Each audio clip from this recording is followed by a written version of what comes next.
ICL Fincorp limited അവരുടെ bones issue ചെയ്തിട്ടുണ്ട്. Interest rate വരുന്നത് 12.62% ആണ്. ടെന്യർ വരുന്നത് 5 വർഷവും 10 മാസവുമാണ്. ഇപ്പം നമ്മൾ ഈ ബോൺസിലോട്ട് ഒരു 10,000 രൂപ ഇൻവെസ്റ്റ് ചെയ്യുവാണെങ്കിൽ നമുക്ക് ഈ 5 വർഷം 10 മാസം കഴിഞ്ഞതിന് ശേഷമായിരിക്കും നമുക്ക് ഈ പ്രിൻസിപ്പൽ എമൗണ്ട് തിരിച്ചു ലഭിക്കുന്നത്. ഇപ്പം ഇൻട്രസ്റ്റ് പേ ഔട്ട് എന്ന് പറഞ്ഞാൽ ക്യുമുലേറ്റീവ് ആണ്. അതായത് നമുക്ക് ഈ 10,000 രൂപ നമ്മൾ ഇൻവെസ്റ്റ് ചെയ്തിട്ട് നമുക്ക് ആദ്യം ഒരു ഇൻട്രസ്റ്റ് കിട്ടുമല്ലോ, ആ ഇൻട്രസ്റ്റ് എമൗണ്ടും ഈ പ്രിൻസിപ്പൽ എമൗണ്ടും കൂടെ ആഡ് ചെയ്തിട്ട് ആ എമൗണ്ടിനായിരിക്കും നമുക്ക് നെക്സ്റ്റ് ടൈം ഇൻട്രസ്റ്റ് ലഭിക്കുന്നത്. അതാണ് ക്യുമുലേറ്റീവ് മെത്തേഡ്. അപ്പോൾ നമ്മൾ കമ്പനിയെ കുറിച്ച് നോക്കുവാണ്. ICL Fincorp is a non-deposit taking based layer non-banking financial company involved in lending against pledged household gold jewelry across multiple Indian states. ICL Fincorp എന്ന് പറഞ്ഞാൽ നോൺ ബാങ്കിങ് ഫിനാൻഷ്യൽ കമ്പനിയാണ്. അവർ ലെൻഡിങ് മാത്രമേ നടത്തുന്നുള്ളൂ, investment നടത്തുന്നില്ല. അവർ ഗോൾഡിന്റെ മേലാണ് ലോൺ നൽകുന്നത്. Gold pledge ആയിട്ട് മേടിച്ചിട്ടാണ് അവർ loan നൽകുന്നത്. The company also offer loan against property, business loan, personal loan and vehicle loan, although this account for A small portion of its overall portfolio.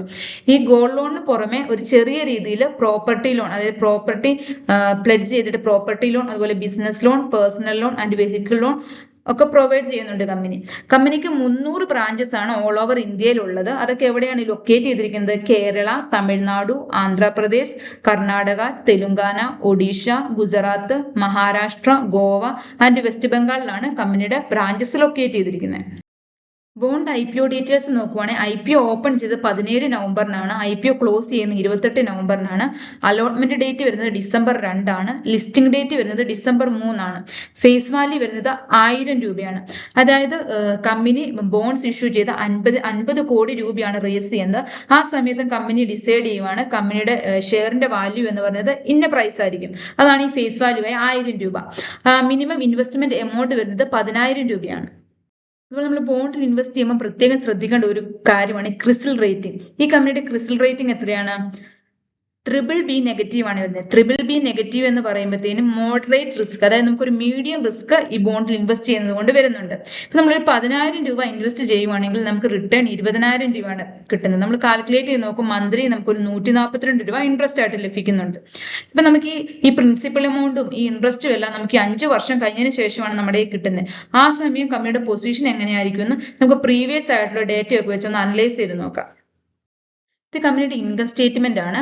കഴിഞ്ഞ financial ഇയറിലെയും 2024 financial ഇയറിലെയും ഡേറ്റേഴ്സ് ആണ് തന്നിരിക്കുന്നത്. Amount തന്നിരിക്കുന്നത് 1000-ലാണ്. അപ്പം ഞാനിതിവിടെ കോടിയിലാണ് represent ചെയ്യുന്നത്.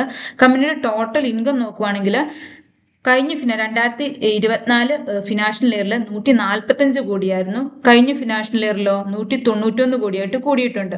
അതുപോലെ പ്രോഫിറ്റ് ബിഫോർ ടാക്സ് എബിറ്റ നോക്കുവാണെങ്കിൽ 2024 1 കോടിയായിരുന്നു.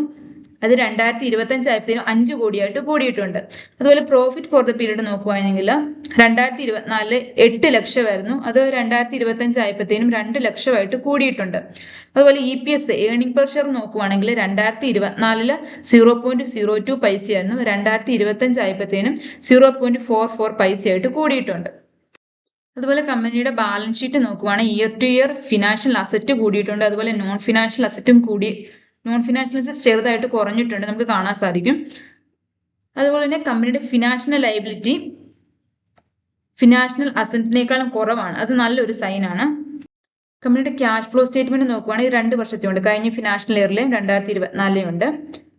Net cash flow from operating activity negative ആണ്. അതൊരു ബാഡ് സൈൻ ആണ്. അതുപോലെ തന്നെ net cash flow from investing ആക്ടിവിറ്റിയും കമ്പനിയുടെ നെഗറ്റീവ് ആണ് വരുന്നത്. കമ്പനിയുടെ അഡ്വാൻറ്റേജ്, അത് മെറിറ്റ്സ് നോക്കുവാണെങ്കിൽ കമ്പനിക്ക് ഇന്ത്യയിൽ ഓൾ ഓവർ ആയിട്ട് 300 ബ്രാഞ്ചസ് ആണുള്ളത്, 4 സ്റ്റേറ്റ്സിലായിട്ട്. അതുപോലെ തന്നെ കമ്പനിക്ക് 300 ബ്രാഞ്ചസ് ഉണ്ട് 10 സ്റ്റേറ്റിലായിട്ട്. അപ്പം കമ്പനിക്ക് അതിൻ്റെ എല്ലാം കൺട്രോൾ ചെയ്യാൻ പാടാം. അപ്പോൾ ഇവരൊരു പ്ലാറ്റ്ഫോം മെയിൻറ്റെയിൻ ചെയ്തിട്ടുണ്ട്, എന്റർപ്രൈസ് റിസോഴ്സ് പ്ലാനിങ്. ആ പ്ലാറ്റ്ഫോം മെയിൻറ്റെയിൻ ചെയ്തിരിക്കുന്നതുകൊണ്ട് ഓരോ ബ്രാഞ്ചസിൻ്റെയും പെർഫോമൻസ് സെപ്പറേറ്റ് ആയിട്ട് അവർക്ക് അനലൈസ് ചെയ്യാൻ സാധിക്കും.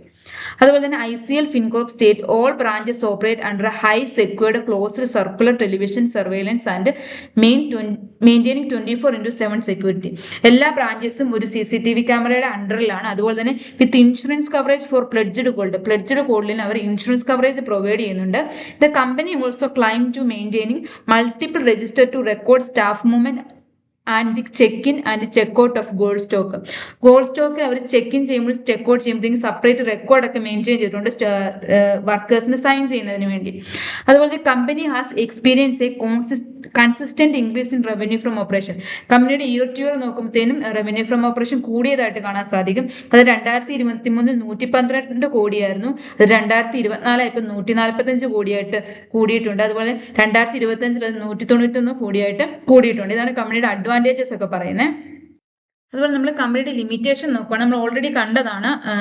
ICL ഫിൻകോർപ്പ് എന്ന് പറഞ്ഞ നോൺ ബാങ്കിങ് ഫിനാൻഷ്യൽ കമ്പനിയാണ്. ഇപ്പം ഗവൺമെന്റ് ഇൻട്രസ്റ്റ് റേറ്റ് പോളിസിയിലോ ലെൻഡിങ് നോംസിലോ ഇൻവെസ്റ്റ്മെന്റ് എക്സ്പോഷറിലോ എന്തെങ്കിലും ചേഞ്ചസ് വരുത്തി കഴിഞ്ഞാൽ അത് കമ്പനിയിൽ നല്ല രീതിയിൽ എഫക്ട് ചെയ്യുന്നതായിരിക്കും നെഗറ്റീവ്ലി. അതുപോലെ തന്നെ ഫിനാൻഷ്യൽ കമ്പനീസും ബാങ്കിങ് കമ്പനീസും ഒക്കെ ഒരു മിനിമം ഒരു 12% tier 1 ക്യാപിറ്റൽ മെയിൻറ്റെയിൻ ചെയ്യേണ്ടതാണ്. നമ്മൾ ICL ഫിൻകോർപ്പിനെ നോക്കുവാണെങ്കിൽ ജൂൺ 30 എന്തായ ക്വാർട്ടറിൽ 12.01% ആണ് tier 1 ക്യാപിറ്റൽ വരുന്നത്. ഏതാണ്ട് 12% അടുത്ത് വരുന്നുണ്ട്. അപ്പൊ ഇനി കമ്പനിക്ക് എക്സ്പാൻഡ് ചെയ്യണമെങ്കിലൊക്കെ ആണെങ്കിൽ അഡീഷണൽ tier 1 ക്യാപിറ്റൽ അവർ മെയിൻറ്റെയിൻ ചെയ്യേണ്ടി വരും. അതുപോലെ ഈ 12% താഴ്ന്നു പോയിട്ടുണ്ടെങ്കിലും കമ്പനിയുടെ ഗ്രോത്തിനെ നല്ല രീതിയിൽ നെഗറ്റീവായിട്ട് ഇത് ബാധിക്കുന്നതായിരിക്കും. അതുപോലെ തന്നെ ICL Fincorp financial performance is heavily depend upon interest income from loan. കമ്പനിയുടെ മെയിൻ ഇൻകം എന്ന് പറയുന്നത് ഗോൾഡ് ലോൺ ആണെന്ന് പറഞ്ഞാൽ അതിൽ നിന്ന് കിട്ടുന്ന ഇൻട്രസ്റ്റ് ആണ് കമ്പനിയുടെ മെയിൻ പ്രോഫിറ്റ് എന്ന് പറയുന്നത്. നമ്മൾ ജൂണിൽ എൻഡ് ആയ ക്വാർട്ടർ നോക്കുവാണെങ്കിൽ 98% ഇൻകം വന്നിരിക്കുന്നത് ഇൻട്രസ്റ്റിൽ നിന്നാണ്. ഏറ്റവും മാജിക് എന്ന് പറയുവാണെങ്കിൽ നമ്മൾ 2023 ഫിനാൻഷ്യൽ നോക്കുവാണെങ്കിൽ 100% അവർക്ക് ഇൻകം വന്നിരിക്കുന്നതും ഈ ഗോൾഡ് ലോണിന്റെ ഇൻട്രസ്റ്റ് റേറ്റിൽ നിന്നാണ്. അപ്പം ഇൻട്രസ്റ്റ് റേറ്റിൽ എന്തെങ്കിലും ഫ്ലക്ച്വേഷൻ വന്നു കഴിഞ്ഞാൽ കമ്പനിയെ നല്ല രീതിയിൽ അവരുടെ കമ്പനിയുടെ ഗ്രോത്തിനെ ബാധിക്കുന്നതാണ്. അതുപോലെ തന്നെ ICL Fincorp loan book is predominantly secured by gold jewelry making in financial performance. അതുപോലെ തന്നെ sustained decline in gold price. സ്വർണത്തിന്റെ വില കുറഞ്ഞു കഴിഞ്ഞാൽ demand for new gold loan കുറയുകയും അതുപോലെ അത് മാത്രമല്ല ഇപ്പോൾ ഓൾറെഡി കൊളാട്രൽ ലോൺ എടുത്തിട്ടുള്ളവർ റീപേയ്മെന്റ് കുറയ്ക്കുകയും ചെയ്യും. ഇത് കമ്പനിയെ നല്ല രീതിയിൽ ബാധിക്കും. അതുപോലെ തന്നെ although ICL Fincorp has 300 branches across 100 state. നമ്മൾ ഓൾറെഡി കണ്ടതാണ്. ഇത് കൂടുതലും കോൺസെൻട്രേറ്റ് ചെയ്തിരിക്കുന്നത് സൗത്ത് ഇന്ത്യയിലാണ്. കേരള, തമിഴ്നാടു, ആന്ധ്രാപ്രദേശ്, കർണാടക ആൻഡ് തെലങ്കാനയിലൊക്കെയാണ്. അപ്പൊ അവിടെ എന്തെങ്കിലും പൊളിറ്റിക്കൽ ക്രാഷസോ അതുപോലെ നാച്ചുറൽ ഡിസാസ്റ്റർ ഉണ്ടാകുകയാണെങ്കിൽ ഇത് കമ്പനിയെ നല്ല രീതിയിൽ എഫക്ട് ചെയ്യുന്നതായിരിക്കും. അതുപോലെ തന്നെ വേറൊരു പോയിന്റ് ആണ് ഇത് company record negative cash flow. നമ്മൾ ഓൾറെഡി കണ്ടതാണ്. കമ്പനിക്ക് നെഗറ്റീവ് ക്യാഷ് ഫ്ലോ വരുന്നുണ്ട്. അത് negative cash flow from operating ആക്ടിവിറ്റീസും അതുപോലെ ഇൻവെസ്റ്റിംഗ് ആക്ടിവിറ്റീസും വരുന്നുണ്ട്. ഇത് കണ്ടിന്യൂസ് ആയിട്ട് തുടരുവാണെങ്കിൽ കമ്പനിയുടെ ഗ്രോത്തിനെ നല്ല രീതിയിൽ ബാധിക്കുന്നതായിരിക്കും. അതുപോലെ തന്നെ കമ്പനി നോൺ കൺവേർട്ടബിൾ ഡിബഞ്ചർ അതുപോലെ കൺവേർട്ടബിൾ ഡിബഞ്ചർ അലോട്ട്മെന്റ് ചെയ്തതിന്റെയും ട്രാൻസ്ഫർ ചെയ്തതിന്റെയും അതുപോലെ തന്നെ ഇക്വിറ്റി ഷെയറിന്റെ ഫലമായിട്ട് കുറച്ച് ഇഷ്യൂസും പ്രോബ്ലംസും വന്നിട്ടുണ്ട്. സെബി അതിനോട് ഒരു ക്വറി ചോദിച്ചിട്ടുണ്ടായിരുന്നു. അപ്പോൾ തന്നെ അവർ കുറച്ച് ഡോക്യുമെന്റ്സും എക്സ്പ്ലനേഷനും ഒക്കെ പ്രൊവൈഡ് ചെയ്തെങ്കിലും ഇതുവരെ അത് ക്ലോസ് ആയിട്ടില്ല. അതും കമ്പനിയുടെ ഒരു ഡിമെറിറ്റ്സ് ആയിട്ട് തന്നെ നമുക്ക് എടുത്തു പറയാവുന്നതാണ്. അതുപോലെ തന്നെ കമ്പനിക്കും അവരുടെ സബ്സിഡിയറിക്കും ഓൺഗോയിങ് ലീഗൽ പ്രൊസീഡിങ്സ് വരുന്നുണ്ട്. അതായത് കുറച്ച് കേസുകൾ വരുന്നുണ്ട്, ഇൻക്ലൂഡിങ് ക്രിമിനൽ റിലേറ്റഡ് അതുപോലെ ടാക്സ് ഡിസ്പ്യൂട്ട് റിലേറ്റഡ് ആയിട്ടുള്ള കേസുകൾ വരുന്നുണ്ട്. അതുപോലെ തന്നെ കമ്പനിക്ക് ഒരു 792 കോടി ഡെപ്റ്റ് വരുന്നുണ്ട്. ഓക്കെ, അപ്പം any inability to serve or repay this borrowings on time on negatively impact. ഇപ്പം കൃത്യസമയത്ത് തന്നെ ഈ ഡെപ്റ്റ് അവർ പേയ്മെന്റ് ചെയ്തില്ലെങ്കിൽ അവരുടെ കമ്പനിയുടെ ഗ്രോത്തിനെ നെഗറ്റീവ്ലി അത് എഫക്ട് ചെയ്യുന്നതായിരിക്കും. നമ്മൾ കമ്പനിയെ കുറിച്ച് സമ്മറൈസ് ചെയ്ത് പറയുവാണെങ്കിൽ കമ്പനിക്ക് ഇയർ ടു ഇയർ നല്ല രീതിയിൽ ഒരു റവന്യൂ ഫ്രം ഓപ്പറേഷൻ കൂടുന്നുണ്ട്. അതുപോലെ തന്നെ EBITDA ആണെങ്കിലും നല്ല രീതിയിൽ കൂടുന്നുണ്ട്. EPS ആണ് ഏർണിംഗ് പെർ ഷെയർ ആണ് കൂടുന്നുണ്ട്. പക്ഷേ അത് റവന്യൂ ഫ്രം ഓപ്പറേറ്റിംഗ് ആക്ടിവിറ്റീസ് 2 വർഷമായിട്ട് നെഗറ്റീവാണ്. ഇൻവെസ്റ്റിംഗ് ആക്ടിവിറ്റീസ് നെഗറ്റീവാണ്. അത് മാത്രമല്ല കമ്പനിയുടെ പേര് കുറച്ച് ക്രിമിനൽ കേസസ് നടക്കുന്ന പോലെ സബ്സിഡറി ആയിട്ട് ക്രിമിനൽ കേസസ് നടക്കുന്നുണ്ട്. അതുപോലെ തന്നെ കമ്പനിക്ക് ഒരു 792 കോടി ഡെപ്റ്റ് വരുന്നുണ്ട്. പിന്നെ കമ്പനി കൂടുതലും കോൺസെൻട്രേറ്റ് ചെയ്തിരിക്കുന്ന ഗോൾഡ് ലോണിലാണ്. ഇപ്പൊ ഇൻട്രസ്റ്റ് റേറ്റിൽ എന്തെങ്കിലുമൊക്കെ ഫ്ലക്ച്വേഷൻ വന്നു കഴിഞ്ഞാൽ അത് കമ്പനിയെ നല്ല രീതിയിൽ എഫക്ട് ചെയ്യും. അപ്പൊ ഞാൻ ഈ വീഡിയോ ഒരിക്കലും ഒരു സ്റ്റോക്ക് റെക്കമെൻഡേഷൻ അല്ല, ഒരു എഡ്യൂക്കേഷണൽ പർപ്പസിന് വേണ്ടി മാത്രം ചെയ്യുന്നതാണ്.